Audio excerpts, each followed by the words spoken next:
Yes, so I will be talking about, the title is Cultural Transmission, Memory and Social Critique. So there is a sense of, I try to take seriously this idea of reflecting on new challenges of the discipline. That was kind of what we were asked to do by the students. And there is a sense in which my talk links to the one we just heard, in the sense that I also would like to reflect on one possibility of enlarging the field. So I want to start with a problem which I think is central to the discipline of the philosophy of history, which is, we could call it the problem of the uses of history. Okay, what role does our relation to the past have in shaping our own philosophical thinking? What is the philosophical function, not only of history as scholarly discipline, but more generally of memory practices, of relations to the past, and narrative as a explanatory strategy. Now, what I would like to so of course, there may be a few obvious references here. Think of the debates after Nietzsche on the role of genealogy. Think of the philosophical role that historicism as a school of thought had on philosophical debates. Collingwood might be an important author to mention here, and you will understand in a second why, with this idea of history and historiographical knowledge as a path toward philosophical self-consciousness. Galli's idea of narrative as relevant to disentangling our understanding of contested concepts. But similarly to what Zoltan just said, I think we can even enlarge a bit our approach here and say the similar problem of the uses of a knowledge, or at least a conscious understanding of the past to articulating our ideas, our philosophical theses, our values and norms, also permeates debates on collective memory, the invention of tradition, uses of the past, and so on. So what I would like to do is start from here and saying, okay, isn't there a way to start from this problem of, let's say, the philosophical uses of our understanding and knowledge of the past, and enlarge the issue even more and say, let's look at the very fact of transmitting culture over time, let's use this philosophically loaded word for a reason that will become clear in a second, of the past surviving into the present, whether by means of our conscious reappraisal or rethinking or recreation of the past, or because of a sort of more unconscious, unwitting, unintentional transmission of knowledge, of culture from one generation to another. This is not an original move at all in the field of the philosophy of history, and I think one nice starting point that for me was kind of important as an entry point is Collingwood's work on folklore and popular culture in his book that never became a book on that has been titled by the others, Philosophy of Enchantment. He's really looking into, from the viewpoint of a philosopher of history, into the role of the ways in which we can make sense of folklore, of cultural transmission, of popular culture, by starting with this idea, which is in a sense what I would like to engage with, that each act of transmission is in fact an active phenomenon of rethinking and rearticulation of ideas. And so we as philosophers, we have to take that as the starting point to understand how actors or historical agents have been thinking by means of transmitting culture. So for Collingwood's tradition is always active. It's both transmission and recreation according to present intellectual and cultural needs of the social actors, but also because of that, popular culture, the subject matter of this book or this book manuscript, is never at that survival. So that's actually the danger of using that concept, but rather the evidence. He talks very explicitly about his intention to use folklore and culture and popular culture as historical evidence of different ways of thinking. And then there is an important remark. These different ways of thinking are never just ways of thinking of people in the past. And they are also never just ways of thinking of people in the sort of romantic tradition of, looking at folklore just as the other than civilization. That is never the case, because in a sense, by means of looking into popular culture, we actually develop a way more sophisticated self-consciousness about our own supposed civilization. He has this idea that basically by means of looking into popular culture, we discover something that is other than what we consider to be our own self-image of civilized people, and which is already in us, in our own agency and in our own culture. So this is for me just an entry point. I'm not going to talk about Collingwood much, but I want to say this is just, for me, a way to show how this has already been integral to debates about the philosophy among philosophers of history, this attempt to look at tradition and the cultural transmission as a phenomenon per se, in particular by using anthropology, study of folklore, study of transmission of popular culture as a case study. Okay, so the challenge here is how to think that further. And I would like to present you a case study based on, actually not Collingwood, but another author, the pragmatist philosopher and social worker and political activist, Jane Addams.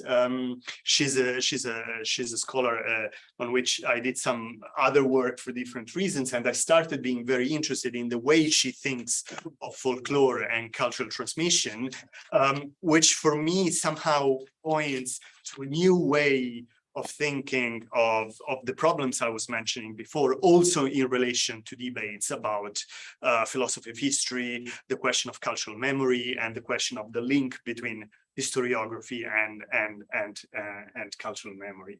So Adams' approach, if you want to try and distinguish it from what Collingwood does, is actually not based on the attempt to gain some sort of intimate contact with the ways of thinking of other people, which are the other people that the historian should actually study, but rather is based on a sociological appreciation of how popular traditions may become, even in the contemporary world that she was studying, because actually she was not an anthropologist, she was a sociologist looking at urban culture of different social groups in Chicago in the beginning of the 20th century. Popular traditions as tools to articulate needs and values that would otherwise, for different reasons related to social position and social status, be hard to express. Okay, so you can see here, I hope, how the problem resurfaces, how the very fact of transmission can be looked at from the viewpoint of a philosopher as actually a tool to think actively about new needs, new values, new standards that needs to be articulated, but that can't, in a way, according to Jane Addams, be articulated without the help of this tradition. So more or less, what I would like to do is three things. Present, first of all, the case study that I'm working on, which is a specific legend that Jane Addams started to write about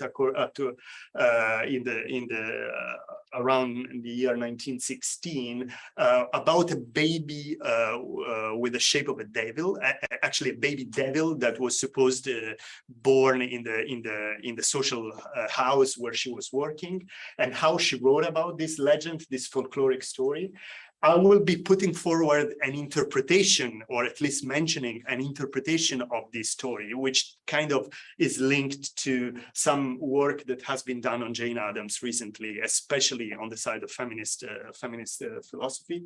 And then finally, say a few things about how I think that this might be related back to the kind of concerns that I was talking about at the beginning, coming out from of the philosophy of history. What's the baby devil? The baby devil is a legend that Jane Addams first wrote about in the Atlantic. Actually, not for the first time, but she wrote about it in a rather well-known piece in the Atlantic in 1916 called "The Devil Baby at Hull House." Hull House is the social settlement where Jane Addams was working. This one, which hosted in Chicago, which hosted a number of, especially immigrant people, and offered educational activities and did some research on the most socially problematic aspects of that side of Chicago. And so a tale of poverty, superstition, and the struggles of ordinary women. What's the point? The point is Jane Addams reports with a sort of, almost as an anthropologist or a sociologist doing field research of this legend that was actually widespread in this place where she was worked, in Hull House, about a woman who was unfortunate enough to have a baby which was the devil. Okay, and so this legend became a huge rumor in Chicago. Many newspapers wrote about it and so on. And Jane Addams takes an interesting approach, because let's say she defends the enlightened vision that says this is a superstition that needs to be countered in somehow, and needs to be rejected with the means of science and enlightenment and so on. But also she really tries to make sense of it. She really tries to make sense of it as the way in which some people, especially old immigrant, very poor women, were trying to actually transmit this legend further as a way for them to think about their own situation of oppression. And this, at least according to two ideas. First of all, the woman who was pregnant with the devil in this legend was always, and this is kind of different from the ways in which we know that folklore has already studied this kind of legends, was always the victim of somebody else, typically the husband, who basically impersonated the devil in the family because of some violent behavior, because of a sort of patriarchal kind of oppression against the woman herself. So in a way, the woman gets punished by some sort of supernatural force by getting a devil baby, but she gets punished for the behavior of the husband, not for hers. So first of all, the woman is the victim in the way in which these women were talking about this legend. And secondly, and maybe more importantly even, this legend of the baby devil in this article that Jane Addams writes is always a way for the women to start thinking about their own biography. So in a way, it's an entry point. Telling the story of the devil baby is always an entry point for them to talk about their own biographies. So it's actually what happens is that this legend, this folkloric legend, triggers biographical memory. And biographical memory is analyzed and I'll say a few things about that in a second, by Jane Addams as a way to articulate some sort of criticism of the society that made that kind of life possible, which was a life of oppression, a life of discrimination, a life of suffering and hardship. So I hope it's clear until now what happens. Now, in the same year in which the piece of on the Atlantic is published, this story of this text of the baby devil gets incorporated into a broader project that Jane Addams works about on this very last thing that I was mentioning, the fact of memory as a tool for criticism or for the articulation of certain ideas about society. The book has been recently, 20 years ago, has been re-edited by Chalent Siegfried, The Long Road of Women's Memory. And really the idea is to try and understand biographical memory, but also the intertwining between biographical and cultural memory as a tool for, or as I write here, as an instrument for the articulation of people's own experience. In a way, it's analogous, according to Jane Addams, of what art can do, but it's more democratic. Why is it more democratic? Because everybody has it. You don't need any kind of education. You don't need any kind of socialization into, for instance, the field of art, in order to be able to use your own memory as a way of criticize, or first of all, or retelling the story of your life, of making sense of the story of your life and your experience, but also of criticizing, of articulating new values and new norms according to which you can then criticize the society in which you were, you happen to live. I won't go into that much, but I think this is, Jane Addams, as I said at the beginning, was very close to the Chicago pragmatist world, especially very close to John Dewey and George Herbert Mead. Both politically and philosophically, they had many points in contact. And I think there is a very strong connection to what John Dewey would write a bit later on in his life, around the year the 1920s, about culture as, in fact, the very articulation of your own individual experience by means of symbolic tools that can, however, help you to transcend the first-person perspective itself. So, going a bit more into detail, how does it function? For Jane Addams, there are at least two ideas, two notions of why memory can actually, biographical memory can actually help you make sense of your own life, make sense of your experience, but also create something like the seed of a critical understanding of society. The first one is memory has a sort of idealizing function. It makes even the hardest experiences tolerable by covering them with an idealizing veil and connecting them to universal experiences of mankind. Okay, so that's, in this sense, she writes, it's very similar to art. It's not accidental. She says that for the ancient Greeks, for instance, Mnemosyne, the memory was actually the most important of the muses. So in a way, the queen of the arts. It also has, however, a critical function. It offers an opportunity to articulate a criticism of current social norms by, first of all, transforming an inarticulate opposition to a certain social convention for the first time into what she says an explicit, verbalized conviction. So by means of reminiscing, by means of thinking about something that happened to me, by means of following in a sort of narrative way the consequences of certain facts, for the first time I am able to articulate some ideas, some objections to some social conventions, for instance, or some gut feelings of oppression, injustice, and so on, just by means of telling the story of my life. And secondly, by means of doing that, I am able to integrate my experience into something larger. This actually goes back to this idea of the universal experiences of mankind, because I am able to see, let's say, the similarities between my own story and the story of somebody else, up until all these things are integrated into what she calls a social protest. So in this sort of very optimistic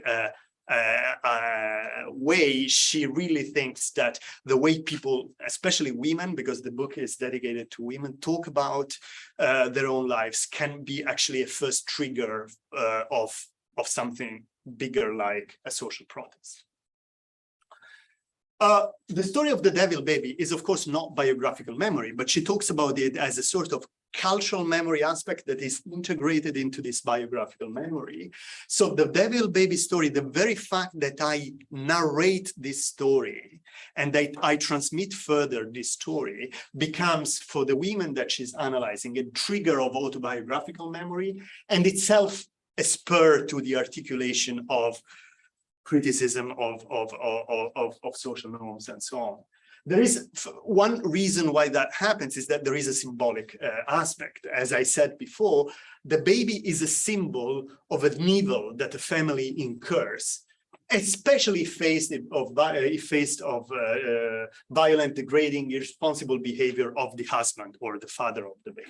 So there is a symbolic aspect that for her is very important. But there is, again, this universalizing function that I was talking about here, because the way she talks about it, the women telling the story of the baby devil were able to perceive this sort of eternal character of the story. In this sense, it's very different from a biographical memory, but it's kind of gets integrated by it.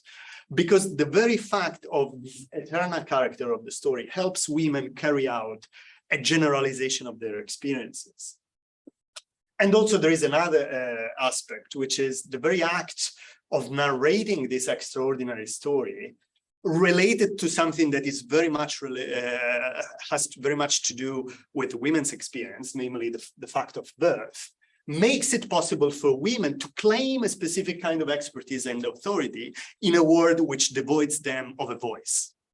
Okay, so there is this, at least these three aspects that play a role in the reason why she thinks that this phenomena can happen, that the transmission of folklore can actually mix up with biographical experience to actually help people articulate a view of society that would have remained unarticulated otherwise. So I think I'll be a bit quicker on this point. I just want to mention the fact that, so I'm actually, in order to make a step further in this interpretation of this case study, I'm actually using much of the literature that has been recently produced, also in a way that is related to pragmatism and to the intellectual figure of Jane Addams among feminist philosophers. In particular, I find quite obvious in a way to use the concept of epistemic injustice coined by Miranda Fricker to actually talk, to actually to give a name to this, to what Addams thinks that the status of these women is, and the reason why they are not able to, in a way, articulate their own viewpoint about society in a way that has nothing to do with that can, let's say, be autonomous of these sort of folkloric stories. But also somebody who has been reading Jane Addams quite a lot is the social philosopher Sally Haslanger, and I think in more recent work she actually talks about this idea of social criticism as actually precisely this process in which you go from an inarticulate feeling of injustice or inarticulate feeling of oppression to something more articulate. So it's a process of articulation. However, she does so in a way, I think, which is a bit too intellectualistic. So she's only thinking of, let's say, very explicit ways of articulating your experiences. Whereas I would say, with the help of people like Jane Addams and similar kind of study, you can really look into the very fact of the transmission of culture, the transmission of memory as a way of at least starting this process of articulation that Sally Haslanger talks about. Just a few concluding remarks. I think one way of making sense of this case study is to link it to a huge tradition of study, especially of Marxist inspiration, but not only, in which scholars of folklore, anthropologists, historians have been trying to read popular culture and the transmission of popular culture as an emancipatory moment. A moment of construction of emancipatory culture and criticism of what, following, for instance, Gramsci, you would call hegemonic ideas about society. I'm giving you here just a few of the most important and most relevant books, I think, in this area. Jack Zipes is a scholar of fairy tales that has worked a lot on this very problem. Very recent book by historian Carlo Ginzburg and Bruce Lincoln about werewolves and social critique in the Baltic area, actually. Some work coming out of the Gramsci tradition about Southern Italy with similar inspiration. But I think with the added value, let's put it this way, of looking into this more pragmatist account is precisely as opposed to the Marxist understanding, is that it gives you, at least to me, a way more fine-grained understanding of what happens when you actually are doing this work of articulating your own experiences into something else. Okay, so this concept of articulation for me is quite important. Also, Jane Addams doesn't talk about it so much, but we know, using historical study, that the very story of the baby devil is actually not only folklore. Yes, it is folklore, but it's an incredibly age-long story, which has had different versions. Seems to be an incredibly, seems to be an ability for this story and this symbol to stick and to be successful in the survival, if we want to use this concept that Collingwood uses so much, but always by taking on different meanings and different connotations. You see, like from 14th century to early modern prints up until this very famous, and I hope you watched it, movie by Roman Polanski, Rosemary's Baby.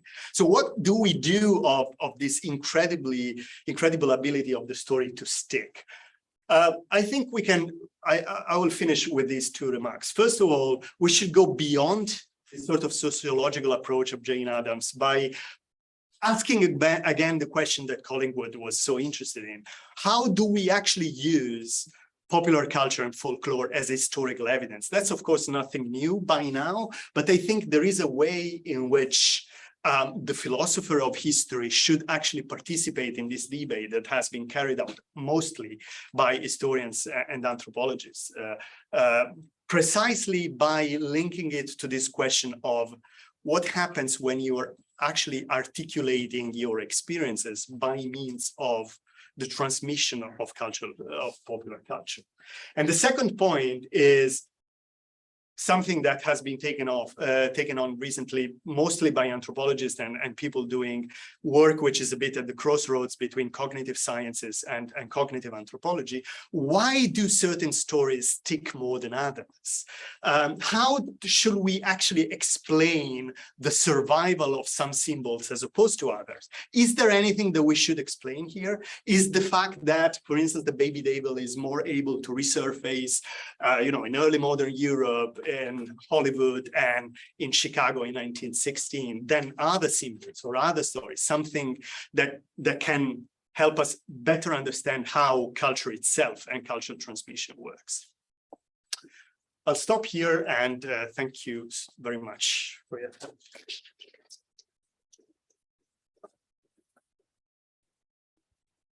Well, thank you. You kept us well on time still, so we have time for questions and comments again. Carolina, please start.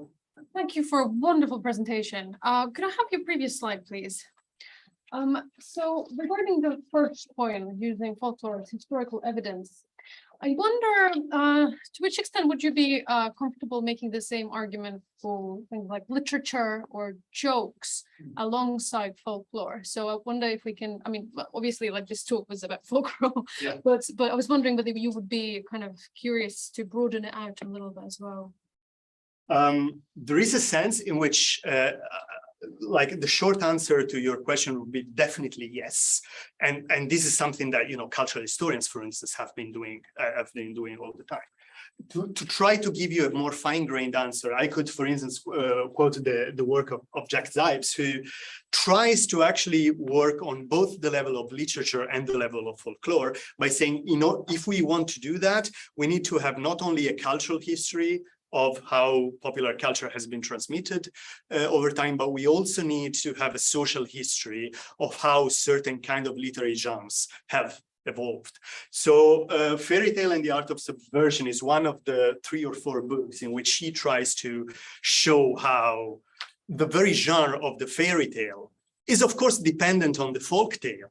Okay, but it's also something else. And it's something else that you can start explaining if you look at the social history of how the fairy tale was born. So his thesis is, in fact, that there is a sort of reversion of the political agenda in a way. So the folk tale is way more, it's way more easy for us to understand it as the voice of people who were occupying non-hegemonic position in society. And so in a way, it has a more progressive thrust. Whereas the fairy tale, the way it was codified and conceptualized and also, transmitted from the late early modern period on, is actually very often the voice of, in a way, the establishment or the elite, which tried to tame the folklore and to turn it into, for instance, cautionary tales about, the conservation of certain values about society and so on. So to sum it up, on one level, definitely we should try to look at all kinds of cultural phenomena, both literature and art and folklore this way, but we can only do that in a way that is sophisticated enough if we take into account social histories, the way in which the genres are born and are transmitted and are codified in a specific social setting. Thank you.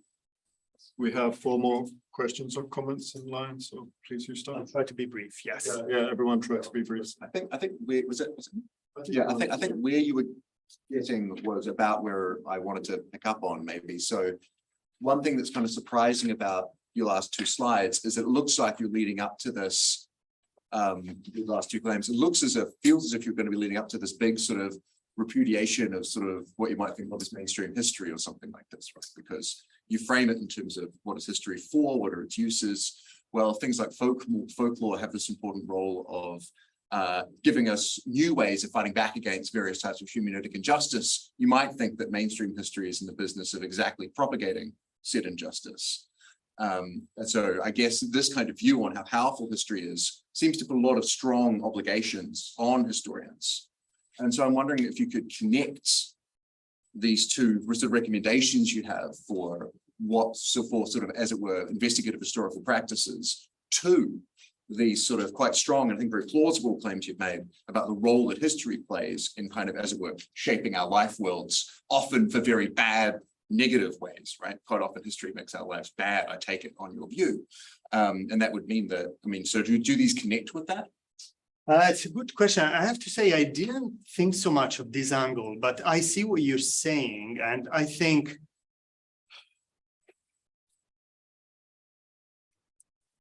yeah, I mean, that's definitely part of what I think the relevance of this case study is.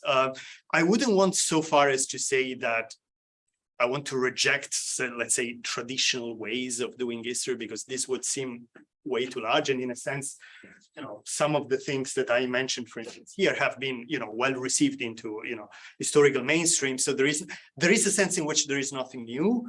But I think, so I mentioned, for instance, the strong Marxist influence of these studies, which is absolutely understandable if you know the history of, historical studies. But what I always find a bit disappointing in reading these 2 studies is that there is not so much fine-grained understanding of what actually the dynamics here might be of how actually social actors could, in point of fact, use this cultural material to articulate a voice about society that is counter-hegemonic, if you want to use the Marxist terminology. Okay, it is counter-hegemonic, but how? And in a sense, I think that this,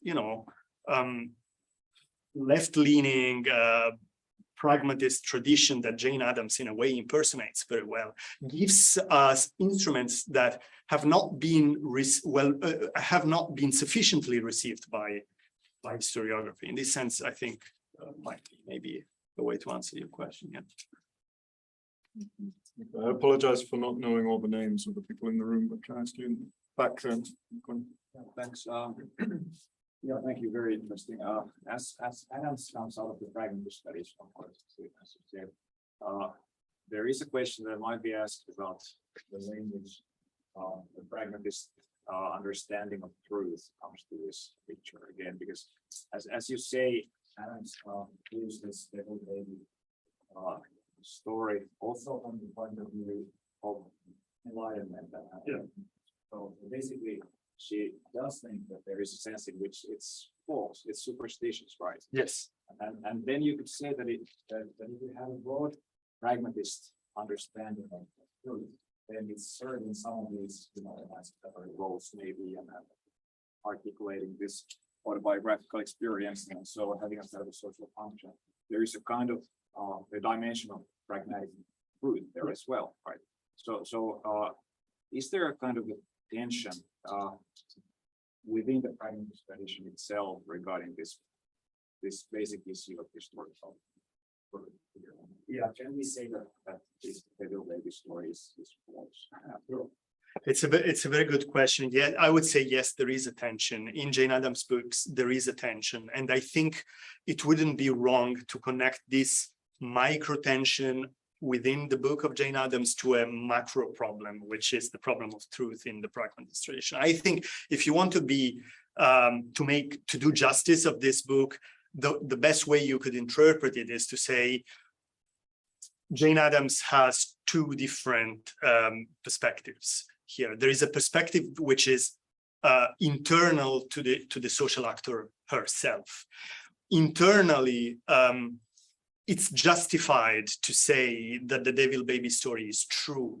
I think there are pages in which I think you're very close to saying that. But then there is the perspective of the social observer, let's say, in which the sociologist also comes with a critical attitude. So there is this attempt to navigate the two elements. I wouldn't say that it's a big of a philosophical problem in the sense that in the book, then the tension is solved by saying that the story is not true about the Devil Baby, but it is somehow functional to the articulation of a new viewpoint about society, which is more true than the received one. So I think philosophically speaking, you can try to steer that course. But still, if you look the book as a narrative, you can even see the hesitation of Jane Addams herself, navigating the two poles of, even be not only rejecting completely this idea as a superstition, like the gullibility of these women and the ignorance of these women, and taking the other perspective and saying, no, this actually makes perfect sense for her, for them.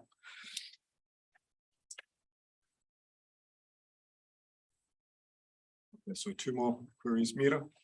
Well, I suppose you already answered it, but I want to ask a question of curiosity, like referring to Herodotus, who was the, father of history and father of lies, however you want to look at that, and then kind of collecting things that people say, right?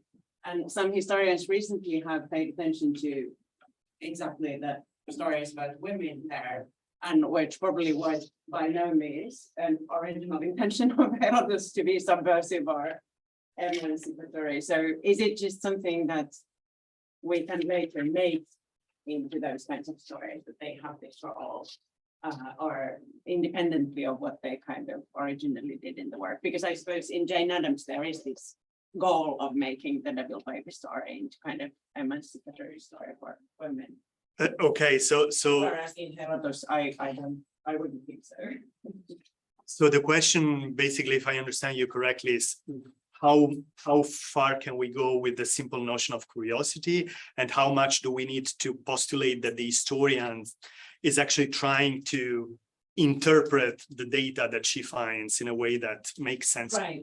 Can we just impose those ends there without, even if we are quite convinced that they were not there originally? No. Well, I would be skeptical of this solution, and I think it wouldn't do justice to what Jane Addams is doing. Right. Of course, there is a methodological problem. So there is the classical methodological problem of how much can you interpret into statements that are about other things, and transform them into propositions about society, where they are actually propositions about the Devil Baby. One way in which I think she manages to solve this problem is she's a sociologist. She's not just a historian or philosopher. She's somebody who has been interviewing these women. So the book is actually constructed around the interview. It's constructed around the attempt to talk to these women and see how far you can go by really following the way in which they were trying to make sense of their own biographical memory with the help, let's say, of the legend. So it's not just, okay, you find somebody telling the story of the Devil Baby and you basically decide that this means something else, okay? at least in Jane Addams' book, there is this sociological approach, which is, by the way, I think very different from what Collingwood does in his book on folklore. Because I don't find there this sort of sociological awareness, but it's there. It's definitely there in the book by Jane Addams. We have time. You have time. Yeah. Yeah, just a question of generality. Like how far do you think this expands to folklore in general? Because I think what you're talking about works really well for the specific case, but I think there's also lots of folkloric stories that maybe doesn't fit as well. Yeah, so certainly there is a lot that doesn't fit. And certainly I think it would be very wrong also methodologically to start with the assumption that this needs to work always. And also, in a sense, the honest answer to your question is I don't know. I don't know how much this will. And actually, I would like to discover. So one of the things I would like to do in the future is maybe also work together with anthropologists and people doing more empirical research to actually find out how generalizable this model is. What I can tell you from this sort of first literature review I did is that, you know, there have been attempts to carve out this category. For instance, this Italian anthropologist Ernesto De Martino was very influenced by Gramsci, for instance, carved out this category of the progressive folklore. Okay, so within the ocean of folklore, you as an anthropologist can find out some elements that empirically turn out to be carriers of this sort of demands or this sort of ideas and so on, that you then can interpret. So the only thing you can do is then try to find categories and tools to make sense of this, and then do actually, I would say, an empirical work and see how much they actually stand up to the test of reality. And I haven't done that yet, but I would be very curious to do that in the future. Yeah, that's fascinating. Thank you. Thanks. Thank you very much. We won't take any more questions now. Thank you.